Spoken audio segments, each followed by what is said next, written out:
Leaders of strategic Washington-allied Pacific Island nations have become increasingly anxious about the U.S. congressional budget impasse. The deadlock has delayed approval of funding packages, and Pacific Island nations warned China is actively seeking to shift their allegiances, including over Taiwan. Now, the Federated States of Micronesia, the Marshall Islands and Palau agreed to new 20-year funding programs with U.S. last year. Under the agreement, Washington provides economic assistance while gaining exclusive military access to strategic swaths of the Pacific that China covets.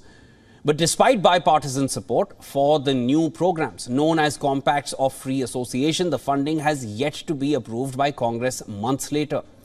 Congressional aides say they are still working to find other ways of approving the funding, including by possibly adding it to emergency spending bills in March.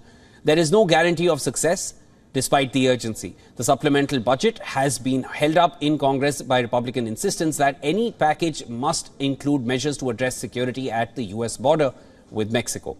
The presidents of the three Pacific Island nations have written repeatedly to congressional leaders, stressing the need to approve the legislation. Palau has hosted U.S. missiles and early warning radars. As per news agency Reuters, a letter from Palau's president was explicit in warning that delay played into the hands of China. He warned some politicians in Palau wanted to accept Chinese economic inducements to shift the island nation's diplomatic recognition of Taiwan to Beijing. The Marshall Islands serve as the main U.S. intercontinental ballistic missile testing range.